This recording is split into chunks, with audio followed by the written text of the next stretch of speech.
जय श्री राम, राधे राधे। स्वागत है आप सभी का मेरे चैनल में। आशा करती हूँ आप सभी स्वस्थ होंगे। तो आज के सर्ग में हम श्री राम का भरत को कुशल प्रश्न के बहाने राजनीति का उपदेश देने का वर्णन किया गया है। तो श्रवण कीजिए आज का सर्ग और अंत तक बने रहिएगा। जटा और चीर वस्त्र धारण किए भरत हाथ जोड़कर पृथ्वी पर पड़े थे, मानो प्रलय काल में सूर्य देव धरती पर गिर गए हों। उनको उस अवस्था में देखना किसी भी स्नेही सुहृदय के लिए अत्यंत कठिन था। श्री राम ने उन्हें देखा और जैसे तैसे किसी तरह पहचाना। उनका मुख उदास हो गया था, वे बहुत ही दुर्बल हो गए थे। श्री राम ने भाई भरत को अपने हाथ से पकड़कर उठाया और उनका मस्तक चूमकर उन्हें हृदय से लगा लिया।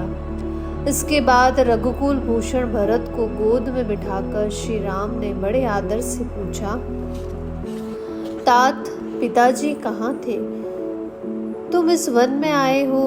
उनके जीते जी तो तुम वन में नहीं आ सकते थे। मैं दीर्घ काल के बाद दूर से आए हुए भरत को आज इस वन में देख रहा हूँ, परंतु इनका शरीर बहुत ही दुर्बल हो गया है। तात तुम क्यों वन में आए हो? भाई महाराज जीवित है ना? कहीं ऐसा तो नहीं हुआ कि वे अत्यंत दुखी होकर सहसा परलोकवासी हो गए हो और इसलिए तुम्हें स्वयं यहाँ आना पड़ा हो? सौम्य तुम अभी बालक हो, इसीलिए परंपरा से चला आता हुआ तुम्हारा राज्य नष्ट तो नहीं हो गया।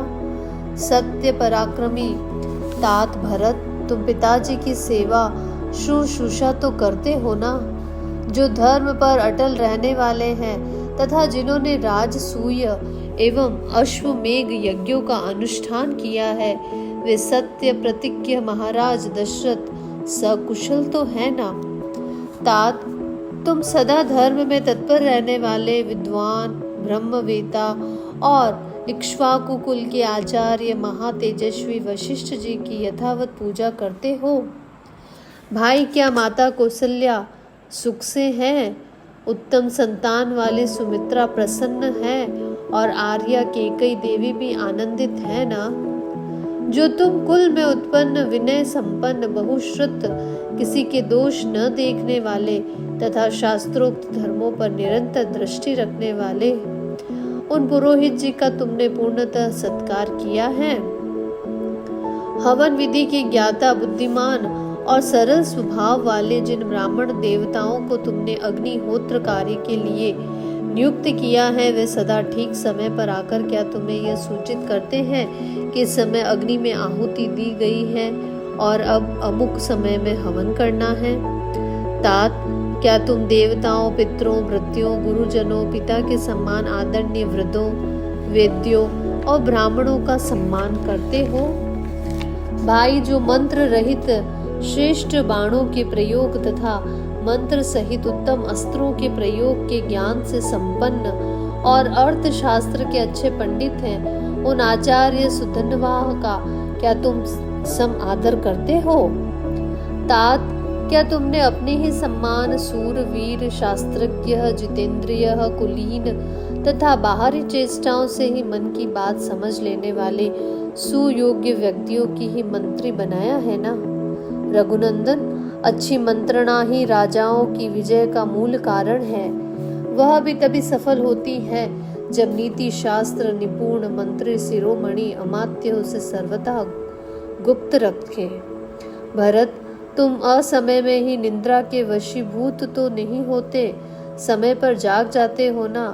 रात के पिछले पहर में अर्थ सिद्धि के उपाय पर विचार करते हो ना?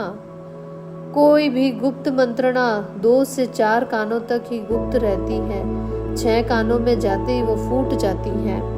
अतः मैं पूछता हूँ, तुम किसी गूढ़ विषय पर अकेले ही तो विचार नहीं करते अथवा बहुत लोगों के साथ बैठकर तो मंत्रणा नहीं करते? कहीं ऐसा तो नहीं होता कि तुम्हारी निश्चित की गई गुप्त मंत्रणा फूटकर शत्रु के राज्य तक फैल जाती हो? रघुनंदन, जिसका साधन बहुत छोटा और फल बहुत ही बड़ा हो, ऐसे कार्य का निश्चय करने के बाद तुम उसे शीघ्र ही प्रारंभ कर देते हो ना, उसमें विलंब तो नहीं करते। तुम्हारे सब कार्य पूर्ण हो जाने पर अथवा पूरे होने के समीप पहुंचने पर ही दूसरे राजाओं को ज्ञात होता है ना। कहीं ऐसा तो नहीं होता कि तुम्हारे भावी कार्यक्रम को वे पहले ही जान लेते हो। तात तुम्हारे निश्चित किए हुए विचारों को तुम्हारे या मंत्रियों के प्रकट न करने पर भी दूसरे लोग तर्क और युक्तियों के द्वारा जान तो नहीं लेते हैं। क्या तुम सहस्त्रों मूर्खों के बदले एक पंडित को ही अपने पास रखने की इच्छा रखते हो, क्योंकि विद्वान पुरुष ही अर्थ संकट के समय महान कल्याण कर सकता है। यदि एक मंत्री भी मेधावी, शूरवीर, चतुर एवं नीतिज्ञ हो तो वह राजा या राजकुमार को बहुत बड़ी संपत्ति की प्राप्ति करा सकता है। तात, तुमने प्रधान व्यक्तियों को प्रधान, मध्यम श्रेणी के मनुष्यों को मध्यम और छोटी श्रेणी के लोगों को छोटे ही कामों में नियुक्त किया है ना। जो घूस न लेते हो अथवा निश्चल हो, बाप दादाओं के समय से ही काम करते आ रहे हो तथा बाहर भीतर से पवित्र एवं श्रेष्ठ हो, ऐसे अमात्यों को ही तुम उत्तम कार्यों में नियुक्त करते हो ना। कैकेयी कुमार तुम्हारे राज्य की प्रजा कठोर दंड से अत्यंत उद्विग्न होकर तुम्हारे मंत्रियों का तिरस्कार तो नहीं करती हैं। जैसे पवित्र याजक पतित यजमान का तथा स्त्रियां कामचारी पुरुष का तिरस्कार कर देती हैं, उसी प्रकार प्रजा कठोरता पूर्वक अधिक कर लेने के कारण तुम्हारा अनादर तो नहीं करती है। जो शाम दाम आदि उपायों के प्रयोग में कुशल, राजनीति शास्त्र का विद्वान, विश्वासी, भृत्यों को फोड़ने में लगा हुआ, शूर तथा राजा के राज्यों को हड़प लेने की इच्छा रखने वाला है, ऐसे पुरुष जो राजा नहीं मार डालता वह स्वयं उसके हाथों से मारा जाता है। क्या तुमने सदा संतुष्ट रहने वाले सूरवीर, धैर्यवान, बुद्धिमान, पवित्र, कुलीन एवं अपनों में अनुराग रखने वाले रण कर्म दक्ष पुरुष को ही सेनापति बनाया है? तुम्हारे प्रधान योद्धा, बलवान, युद्ध कुशल और पराक्रमी तो है ना। क्या तुमने उनके शौर्य की परीक्षा कर ली है तथा क्या वे तुम्हारे द्वारा सत्कार पूर्वक सम्मान पाते रहते हैं? सैनिकों को देने के लिए नियत किया हुआ समुचित वेतन और भत्ता तुम समय पर देते हो, देने में विलंब तो नहीं करते हो। यदि समय बिताकर भत्ता और वेतन दिए जाते हैं तो सैनिक अपने स्वामी पर भी अत्यंत कुपित हो जाते हैं और इसके कारण बड़ा भारी अनर्थ प्रघटित हो जाता है। इसीलिए उन्हें समय पर ही देना चाहिए, समय बिताकर नहीं। क्या उत्तम कुल में उत्पन्न मंत्री आदि समस्त प्रधान अधिकारी तुमसे प्रेम रखते हैं? क्या वे तुम्हारे लिए इच्छित होकर अपने प्राणों का त्याग करने के लिए उद्यत रहते हैं? भरत, तुमने जिसे राजदूत के पद पर नियुक्त किया है वह पुरुष अपने ही देश का निवासी, विद्वान, कुशल, प्रतिभाशाली और जैसा कहा जाए वैसा ही बात करने में कुशल, सद विवेक युक्त है ना। क्या तुम शत्रु पक्ष के 18 और अपने पक्ष के 15 तीर्थों की 3 अज्ञात गुप्तचरों द्वारा देखभाल या जांच पड़ताल करते रहते हो? शत्रुसूदन, जिन शत्रुओं को तुमने राज्य से निकाल दिया है वे यदि फिर लौट कर आते हैं तो तुम्हें उन्हें दुर्बल समझकर उनकी उपेक्षा तो नहीं करते? तात, तुम कभी नास्तिक ब्राह्मणों का संग तो नहीं करते हो, क्योंकि वे बुद्धि को परमार्थ की ओर से विचलित करने में कुशल होते हैं, अतः वास्तव में अज्ञानी होते हुए भी अपने को बहुत बड़ा पंडित मानते हैं। उनका ज्ञान वेद के विरुद्ध होने के कारण दूषित होता है और वे प्रमाणभूत प्रधान धर्म शास्त्रों के होते हुए भी तार्किक बुद्धि का आश्रय लेकर व्यर्थ बकवास किया करते हैं। तात, अयोध्या हमारे वीर पूर्वजों की निवास भूमि है। उसका जैसा नाम है वैसा ही गुण है। उसके दरवाजे सब ओर से सुदृढ़ हैं। वह हाथी, घोड़े, रथों से परिपूर्ण है। अपने अपने कर्मों में लगे हुए ब्राह्मण, क्षत्रिय और वैश्य सहस्त्रों की संख्या में वह सदा निवास करते हैं। वे सब के सब महान, उत्साही, जितेंद्रिय और श्रेष्ठ हैं।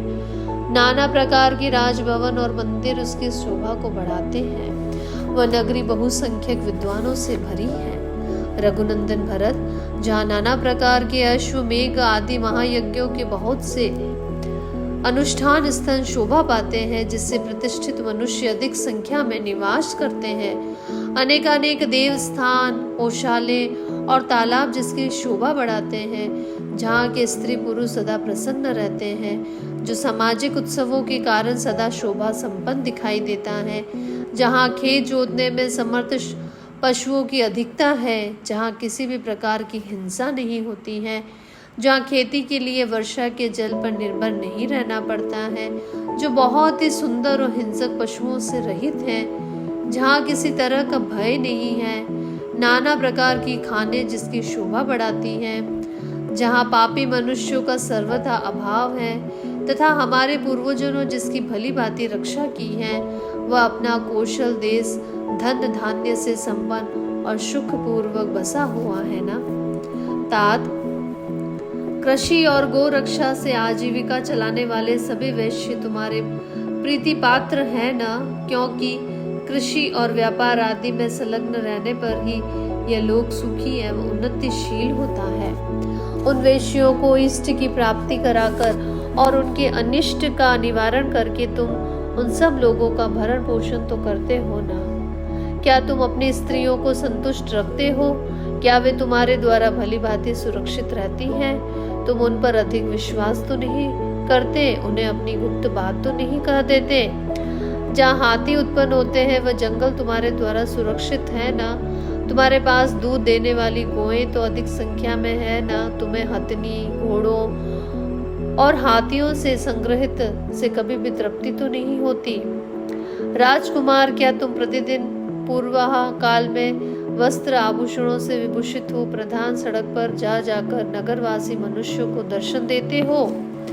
काम काज में लगे हुए सभी मनुष्य निडर होकर तुम्हारे सामने तो नहीं आते, अथवा वे सब सदा तुमसे दूर तो नहीं रहते हैं, क्योंकि कर्मचारियों के विषय में मध्यम स्थिति का अवलंबन करना ही अर्थ सिद्धि का कारण होता है।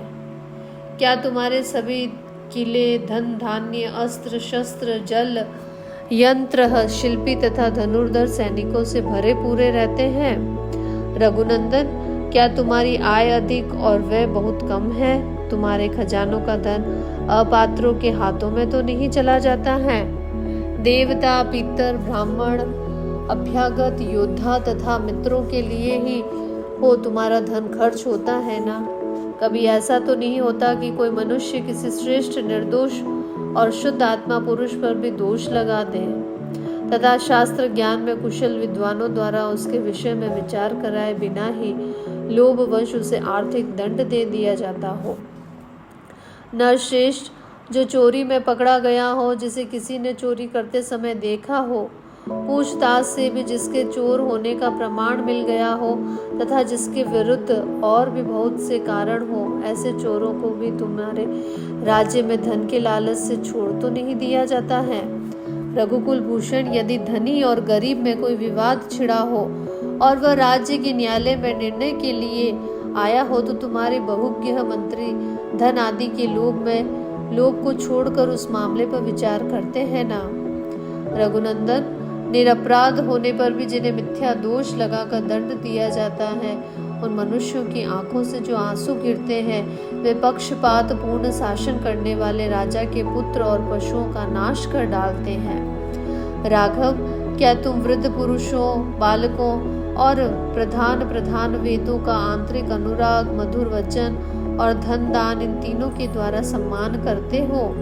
गुरुजनों, वृद्धों, तपस्वियों, देवताओं, अतिथियों, चैत्य वृक्षों और समस्त पूर्ण काम ब्राह्मणों को नमस्कार करते हो ना। तुम अर्थ के द्वारा धर्म को अथवा धर्म के द्वारा अर्थ को हानि तो नहीं पहुंचाते हो, अथवा आसक्ति और लोभ रूप काम के द्वारा धर्म और अर्थ दोनों में बाधा तो नहीं आने देते। विजयी वीरों में श्रेष्ठ समयोचित कर्तव्य के ज्ञाता तथा दूसरों को वर देने में समर्थ भरत, क्या तुम समय का विभाग करके धर्म, अर्थ और काम का योग्य समय में सेवन करते हो? महाप्राज्ञ, संपूर्ण शास्त्रों के अर्थ को जानने वाले ब्राह्मण पूर्ववासी और जनपदवासी मनुष्यों के साथ तुम्हारे कल्याण की कामना करते हैं ना। नास्तिकता, असत्य भाषण, क्रोध, प्रमाद, दीर्घ सूत्रता, ज्ञानी पुरुषों का संग न करना, आलस्य, नेत्र आदि पांचों इंद्रियों के वशीभूत होना, राजकार्यों के विषय में अकेले ही विचार करना, प्रयोजन को न समझने वाले विपरीतदर्शी मूर्खों से सलाह लेना, निश्चित किए हुए कार्यों का शीघ्र प्रारंभ न करना, गुप्त मंत्रणाओं को सुरक्षित न रखकर प्रकट कर देना, मांगलिक आदि कार्यों का अनुष्ठान न करना तथा सब शत्रुओं पर एक ही साथ चढ़ाई कर देना, ये राजा के 14 दोष हैं। तुम इन दोषों का सदा परित्याग करते हो ना। महाप्रज्ञा भरत, 10 वर्ग, पंचम वर्ग, चतुर्वर्ग, सप्त वर्ग, अष्ट त्रिवर्ग, 3 विद्या बुद्धि के द्वारा इंद्रियों को जीतना, 6 गुण, देवी और मानुषी बाधाएं, राजा के नीतिपूर्ण कार्य, 20 वर्ग, प्रकृति मंडल, यात्रा, दंड विधान तथा 2 गुणों की योनिभूत संधि और विग्रह, इन सब की ओर तुम यथार्थ रूप से ध्यान देते हो ना। विद्वान, क्या तुम नीति शास्त्र की आज्ञा के अनुसार 4 या 3 मंत्रियों के साथ सबको एकत्र करके अथवा सबसे अलग अलग मिलकर सलाह करते हो? क्या तुम वेदों की आज्ञा के अनुसार काम करके उन्हें सफल करते हो?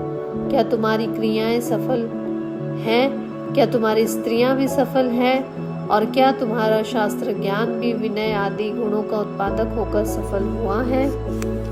रघुनंदन, मैंने जो कुछ कहा है वो तुम्हारी बुद्धि का भी ऐसा ही निश्चय है ना, क्योंकि यह विचार आयु और यश को बढ़ाने वाला तथा धर्म, काम और अर्थ की सिद्धि करने वाला है। हमारे पिताजी जिस वृत्ति का आश्रय लेते हैं, हमारे प्रपितामहों ने जिस आचरण का पालन किया है, सत्पुरुष भी जिसका सेवन करते हैं और जो कल्याण का मूल है उसी का तुम पालन करते हो ना। रघुनंदन, तुम स्वादिष्ट अन्न अकेले ही तो नहीं खा जाते, उसकी आशा रखने वाले मित्रों को भी देते हो ना। इस प्रकार धर्म के अनुसार दंड धारण करने वाले विद्वान राजा प्रजाओं का पालन करके समूची पृथ्वी को यथावत रूप से अपने अधिकार में कर लेता है तथा देह त्याग करने के पश्चात स्वर्ग लोक में जाता है। इसी प्रकार से हमारे वाल्मीकि निर्मित आर्ष रामायण आदि काव्य के अयोध्या कांड का यह सर्ग पूरा होता है। आपका दिन मंगलमय हो।